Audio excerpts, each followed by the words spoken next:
Welcome you all in the chemistry Mantra students. इस video lecture में मैं de Broglie equation के बारे में बात करूंगा।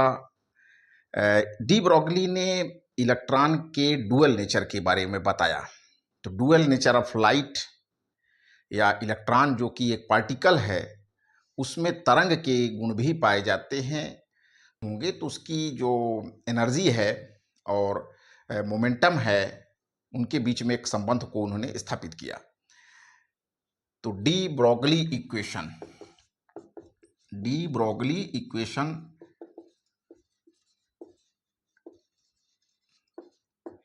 1924 में फ्रांसीसी वैज्ञानिक लुइस डी ब्रोगली ने इस इक्वेशन को डिराइव किया। इसके पहले मैं थोड़ा सा पीछे जाता हूँ। जैसा कि आपको पता होगा कि जो लाइट है वो एक वेव है, तरंग है, और जब हम उसको तरंग मानते हैं तो उससे उसके साथ व्यतिकरण, विवर्तन और अपवर्तन की घटनाएं होती हैं। रिफ्लेक्शन और डिफ्रेक्शन की घटनाएं होती, जो बताती हैं कि वो एक तरंग है। दूसरे तरफ है जो ब्लैक बॉडी रेडिएशंस हैं, कॉम्पटन प्रभाव है, फोटो इलेक्ट्रिक प्रभाव है, जो ये बताते हैं कि लाइट एक पार्टिकल है। तो ये दोनों ही रूप जो है प्रकाश के साथ रहते हैं। वो कण भी है और वो तरंग भी है, मतलब कि लाइट की जो नेचर है वो डुअल नेचर है।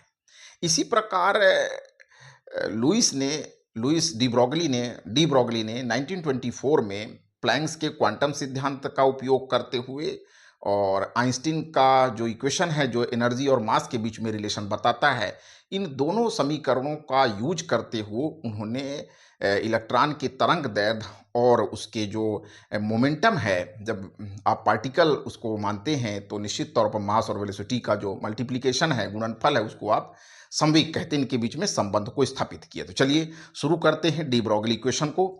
तो according to Planck theory, Planck's का मॉडल जो है, उसके अनुसार प्रत्येक रेडिएशंस हैं उनके पास एक निश्चित एनर्जी रहती है, और वो एनर्जी होती है E = h न्यू। तो ये कहाँ से है? ये एनर्जी हो गया, किसी भी रेडिएशन की एनर्जी है, ये उस प्लैंक कांस्टेंट है, और ये उसका फ्रीक्वेंसी है। दूसरे तरफ जो आइंस्टीन का इक्वेशन है, जो कि आइंस्टीन इक्वेशन के अनुसार, according to Einstein equation,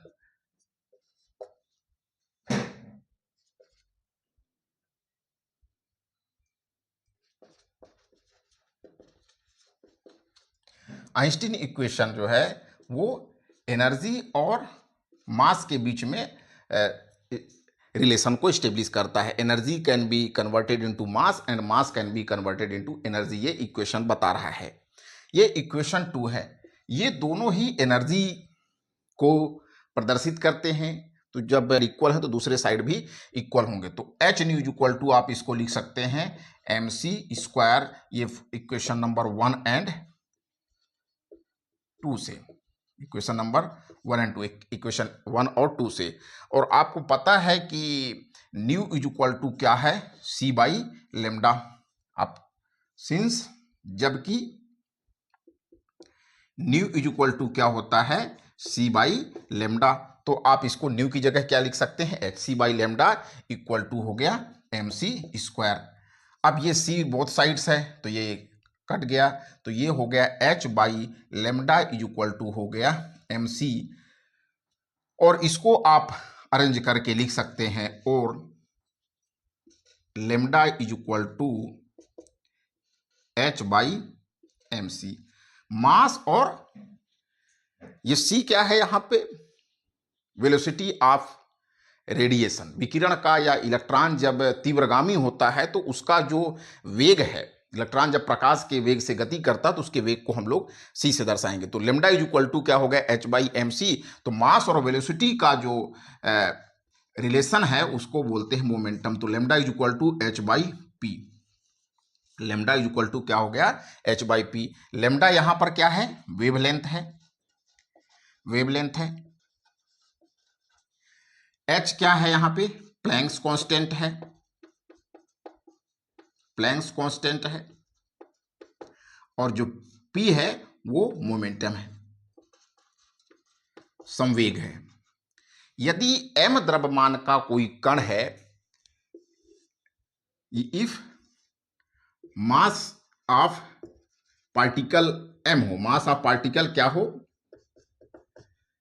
particle m हो, और वेलोसिटी भी से दर्शाएं, वेलोसिटी को भी से दर्शाएं, तो इसको हम लोग lambda is equal to H by M भी के रूप में भी लिख सकते हैं। कोई कण, m द्रव्यमान का कोई कण है, वो भी वेग से गति कर रहा है, m द्रव्यमान का कोई कण है, भी वेग से गति कर रहा है, तो उसके संवेग को, उसमें के तरंग दैर्ध्य और संवेग के बीच में इस तरीके का संबंध को स्थापित किया जा सकता है।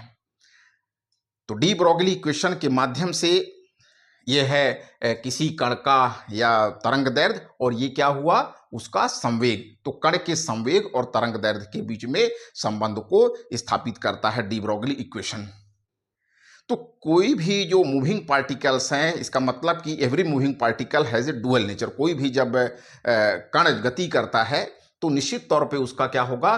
तरंग दैर्ध्य भी होगा और संवेग भी होगा। लेकिन इसका जो महत्व है वो जो माइक्रोस्कोपिक पार्टिकल्स है, बड़े कण हैं, उसके लिए जो लेमडा है, तरंग दैर्ध्य है, वो बहुत छोटा होता है, वेरी माइन्यूट जो वैल्यू होगी, इसलिए कोई महत्व नहीं रहे, कोई सिग्निफिकेंट नहीं है उसका बड़े कणों के लिए। लेकिन इलेक्ट्रॉन जैसे जो particles, electron, proton, neutron, atoms, ये जब मूव करते हैं तो इनके लिए जो इनकी वेवलेंथ होती है वो महत्वपूर्ण होती है।